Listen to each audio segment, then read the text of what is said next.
Pháp dương vô thượng tôn, tam giới vô luân thập. Thiên nhân chi đạo, sư tử sanh chi từ phù. Nhất niệm quy năng diệt tam kỳ nghiệp. Sướng dương nhược tán thán, ức kiếp mạt năng tầng. Nam Mô Bổn Sư Thích Ca Mâu Ni Phật. We start with the reading from the sutra text. Subhuti, what do you think? Can the Tathagata be recognized by the special 32 physical attributes? Subhuti answered, Well-honored one, no, the Tathagata cannot be seen by the 32 marks. Why? Because the Tathagata has mentioned that the 32 special marks are not really 32 special marks. They are just temporarily called 32 special marks. Nam Mô Bổn Sư Thích Ca Mâu Ni Phật. When you study the Diamond Sutra, then you should learn to completely eliminate your preconceptions. There should be no remnants of thoughts in your mind once you have entered the Diamond Sutra focus. You all should realize that the 32 special marks that appeared on the Buddha's incarnated body are temporary and not real. They will fade in time like any physical object. They are named just for temporary usage. Furthermore, if you believe that anyone who has the 32 special mark is a Buddha, then you are mistaken. It is because there are beings who are wheel-turning kings who also have the 32 special marks, but they are not Buddha. They are still commoners, but with great blessings due to their good karmic deeds. This sutra's main purpose is to eliminate all forms and biases. If there is a form existing in your mind, then you are on the wrong path. You are not seeing through your pure mind. You must eliminate the four forms, which are ego entity, human, all beings, and lifespan limit biases. If within one stroke of a sword, you can cut off these four biases, then you fast-track yourself to Buddhahood. These four biases have trapped you in this earthly world for a long time.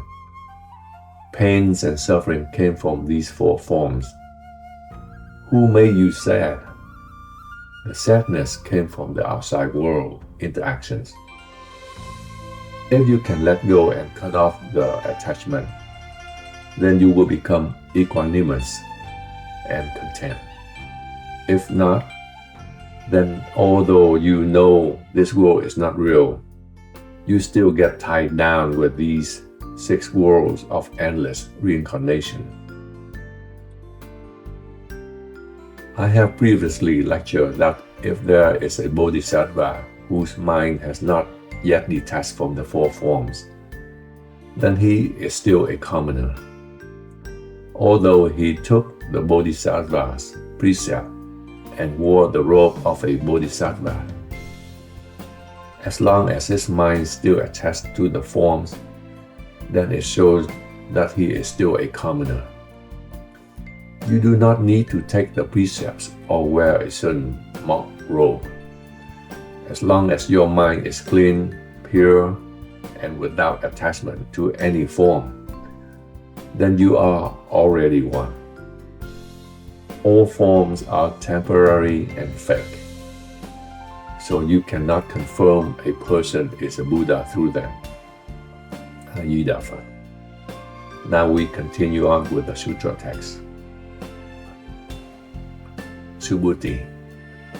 If there is a person who sacrifices as many lives as the amount of sand of the Ganges River for others, then he has attained a great amount of blessings. However, if there is someone who learns, recites, and teaches them to others, either the full, half, or even only 4 lines of this sutra, then his merits will be even greater than the former. Nam Mô Bổn Sư Thích Ca Mâu Ni Phật. If you use all the gold, silver, or 7 treasures of the world, or of the great chiliocosm to give alms, but it is still not comparable in blessings to the person who recites and teaches the sutra. Why is that? It is because giving alms belong in the limited karmic blessings which you would receive while you are still within the 6th world of rebirth. Whereas with the understanding of at least 4 lines of this sutra, you could go beyond this common world and enter the unlimited holy world. Why is that?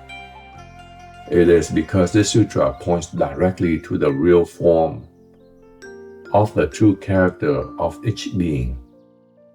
The real form of each being is the Buddha form. As a result, this blessing is great and immeasurable. In Zen history, Huineng himself was awakened by the Diamond Sutra, transforming from a simple woodcutter to a holy monk, and then to the 33rd Zen patriarch. Can you see from this fact what great blessing can bestow someone who can master this sutra? If you don't understand the sutra, then it is useless. But if you do, then it can guide you to enter your Buddha mind, going beyond the common world into the holy world. You can attain Buddhahood without changing your exterior forms. Your mind has achieved harmony among all the differences. In summary, the blessing through giving alms may be great, but is limited, whereas the blessing through the learning and teaching of the Diamond Sutra is unlimited by transforming your mortal mind into the Buddha mind and realizing your true self. Nam Mô A Di Đà Phật. Now back to the sutra text. Upon hearing the Buddha discourse and understanding its deep meaning, Subhuti was moved to tears and said, "It is most wonderful, World-Honored One, that thou hast presented this discourse most profoundly. Although I have opened my eyes of wisdom long ago, I have not heard of a discourse in this most precious way." Nam Mô Bổn Sư Thích Ca Mâu Ni Phật. At this time, Venerable Subhuti had already attained arhathood and was well known for his emphasis on the empty mind. And yet, in this section, he was described to be so moved by the Buddha's lecture that he teared up.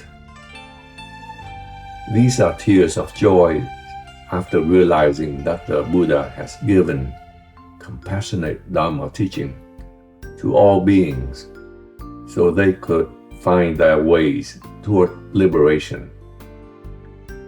For someone who has attained an empty mind, how could he be so moved by talks and words?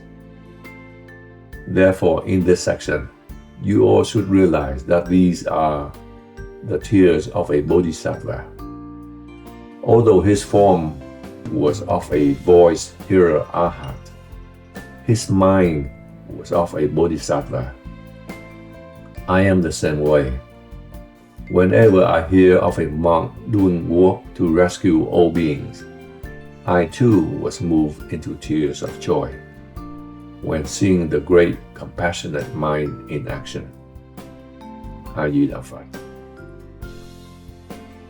An arhat has eyes of wisdom, A bodhisattva has eyes of Dharma wisdom.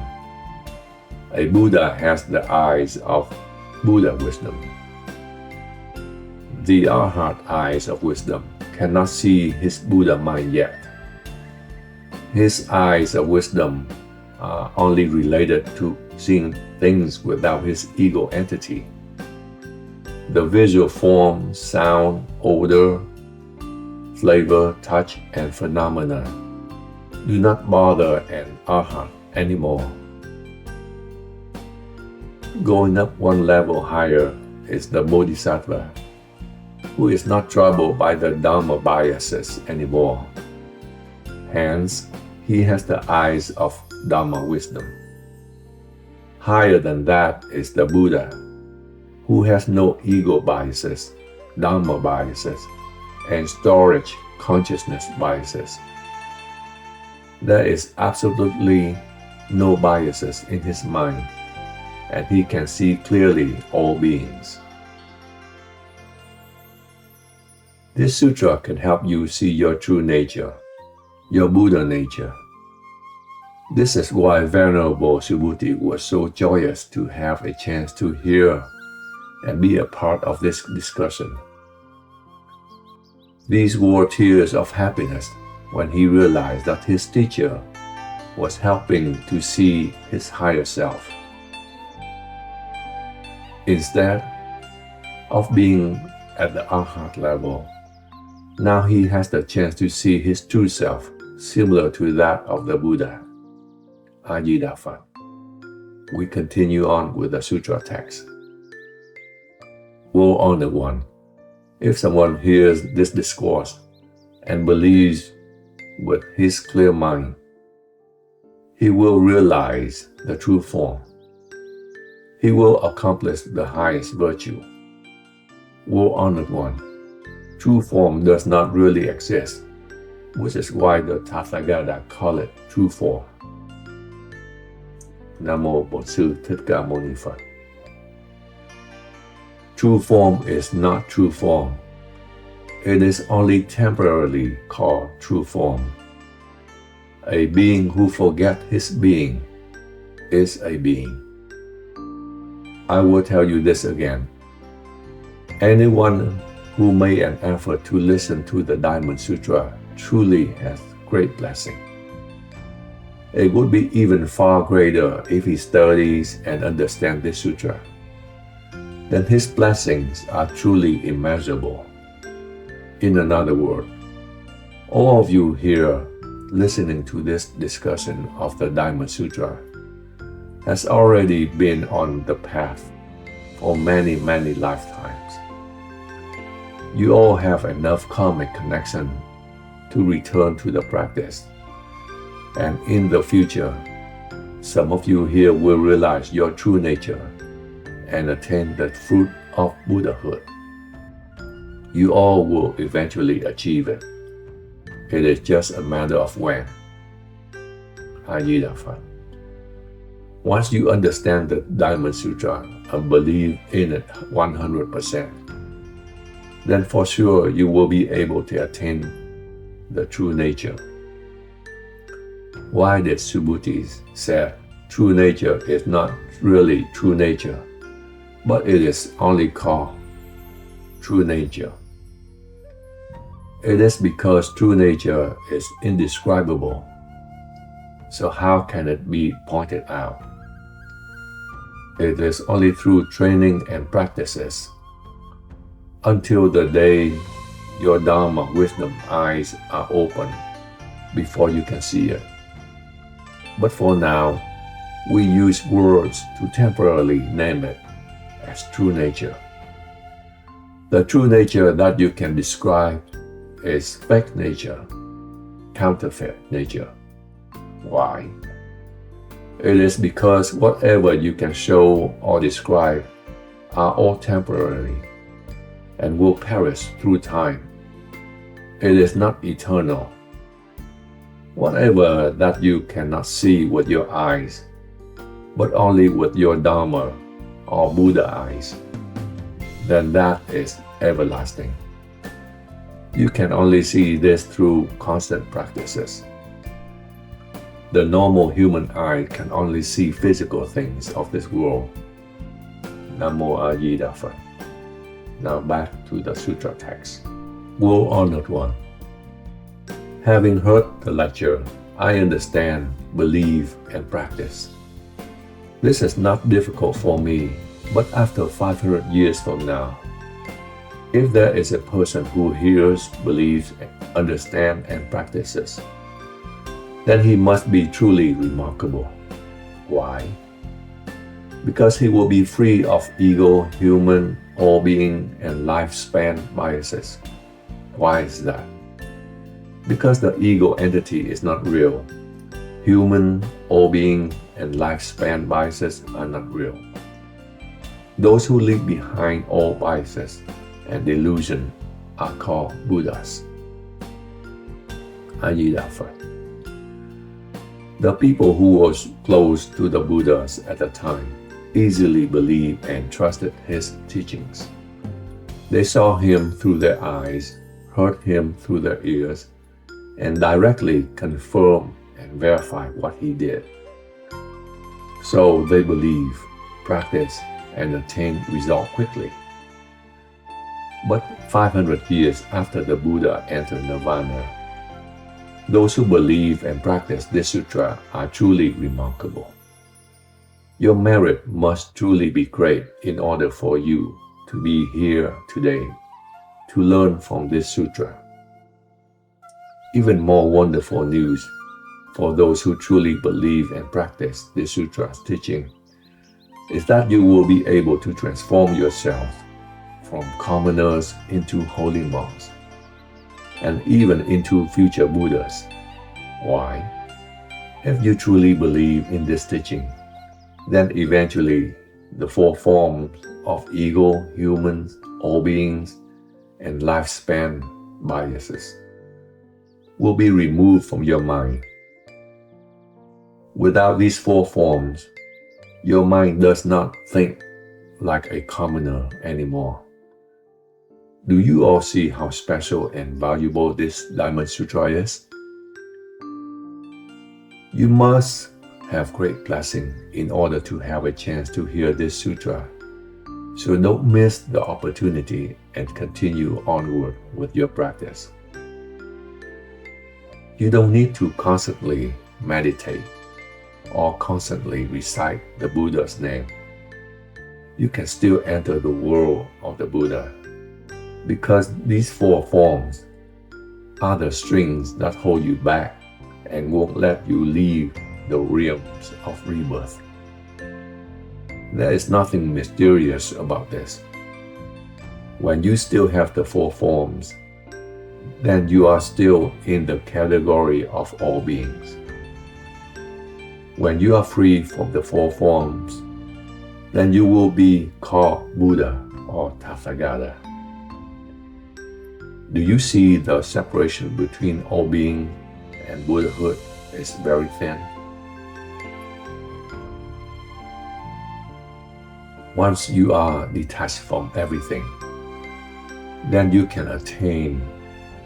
But if you hold on to everything, then that weight will hold you down to a world of deluded beings.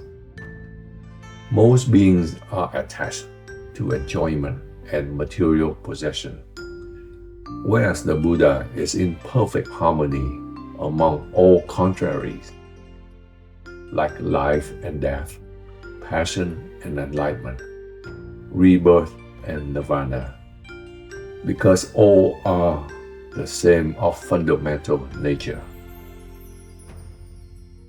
His mind can enter the causeless world, which is a world beyond tranquility. So, you all should decide whether to hold on or let go after hearing this sutra. I think you should let go.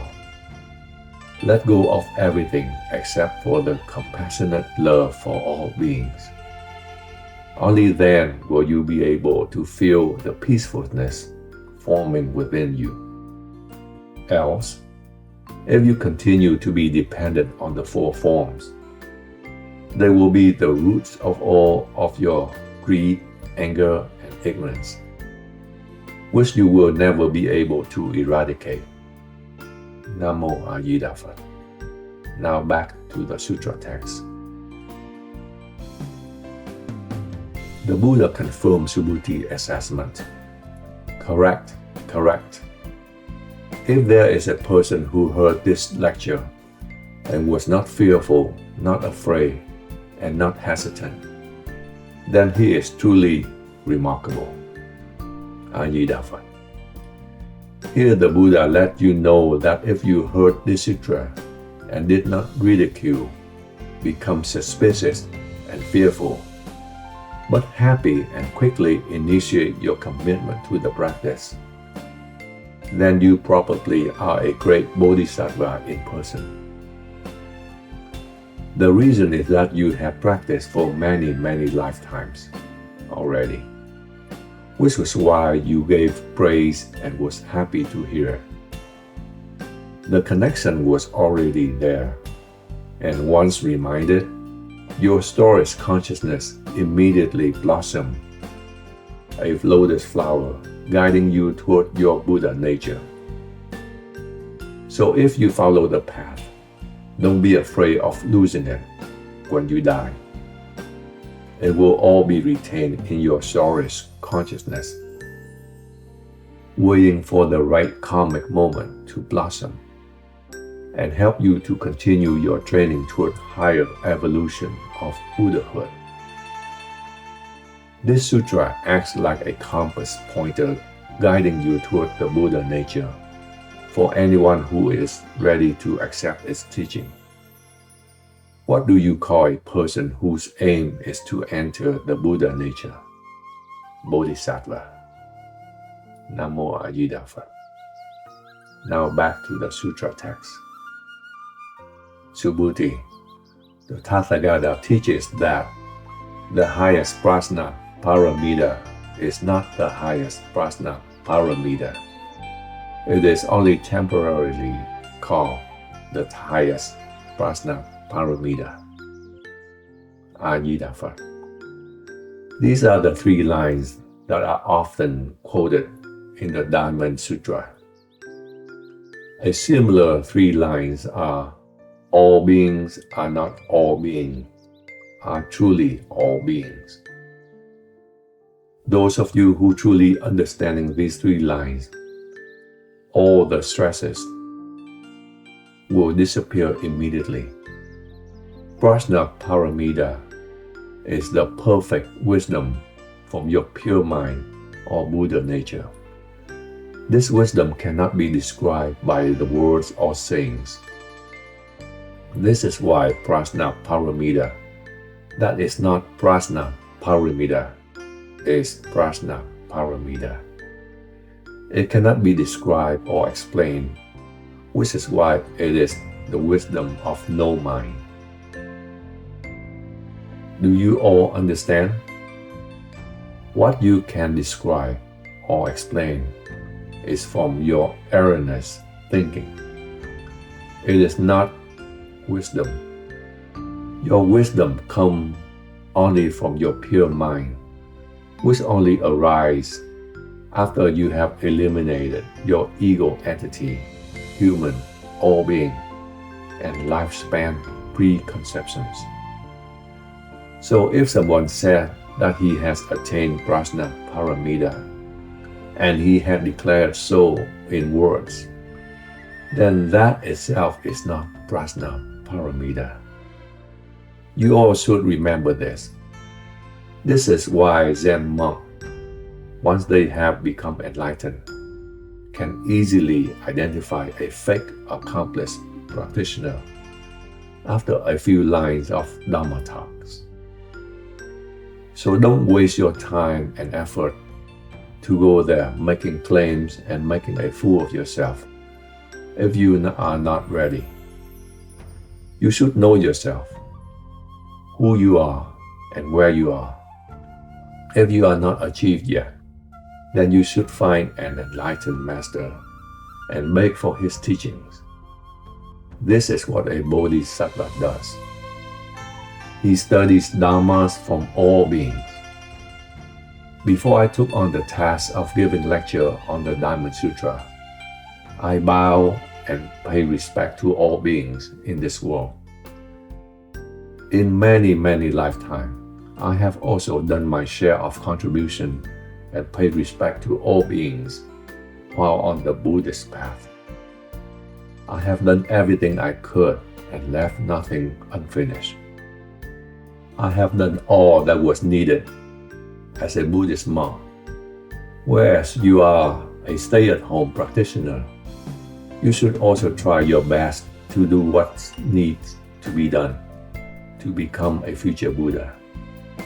You have to leave and let go of everything so you can experience the freedom of your mind and the compassionate love you have for all beings. Namo A Di Đà Phật. Now back to the sutra text. Subhuti. Regarding the paramita of patience, the Tathagata teaches that it is not the paramita of patience, but it is temporarily called the paramita of patience. A Di Đà Phật. Here is another example of the three lines that the Buddha would present: an idea, and then walk back that idea, and then put forth that idea. In this section, the Buddha said the Tathagata teaches that the person who practices paramita of patience but does not see himself practice the paramita of patience, then this is called the paramita of patience. If you practice patience but see yourself as being patient, then that patience is really small. If you have money and can count how much you have, then that is really small. The amount that you cannot count is truly great amount. Similarly, if your friends came by and asked if you can count the amount of times you have applied patience in your action, and you shook your head and said that you don't remember since when did you start to do acts of patience, but at this moment you have no regret or anger, then your parameters of patience have been established. If you can count the number of times you acted using paramita of patience, then you are relying on a fake number and a fake forms. You have not entered the causeless Buddha nature, which could derail your commitment if you continue on without success. You have to approach your practice without seeing the four forms, so that you do not see the one who gives and receives. A Di Đà Phật. Now back to the sutra text. Why, Subhuti? Because in my past life, my body was mutilated by the Raja of Kalinga. At that moment, I did not see ego entity, human form, all beings form, and lifespan limit form. In one of the Buddha's past lives, he was an immortal practicing the paramita of patience. In fact, he has been practicing the paramita of patience for about 500 lifetimes already. On that day, while he was practicing on a mountain, when the Raja of Kalinga and his followers passed by in a hunting expedition. While the Raja was hunting, his concubines, who were not interested in the hunt, wandered around and found an immortal sitting under an ancient tree. The concubines were awed by the immortal's unearthly appearance and stopped by to pay their respect. At this time, the Raja noticed that his concubines were not around and went looking for them. He found them near the immortal's location, listening to his Dharma discourse, and was angered in jealousy. The Raja said, "How dare you, a yogi, trying to flirt with my concubines?" The immortal answered, "I am a practitioner of patience virtue. I did not flirt with your concubines." The Raja replied, "Are you really practicing the patient virtue?" The immortal replied, "Yes, I am practicing the paramita of patience." "If that is the case," the Raja answered, "then can I have your nose?" "You can do what you wish," the immortal answered.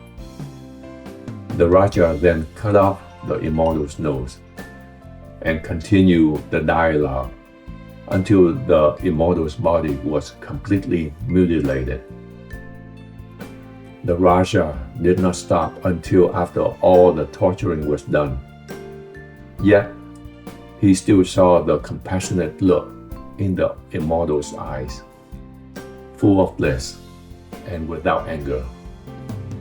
He began to regret his action and kneeled down and said to the immortal, "I am an earthly person, and because of jealousy, I use my common mind to judge and punish someone who is not of this world. I regret my action." The immortal responded, "This is probably a result of a karmic connection between you and I. Today you use your sword to mutilate my body. In the future, I will use my prajna wisdom to liberate you from this world." Have any of you ever seen anyone who can respond to the person who mutilated his body this way? He is truly remarkable. Phap.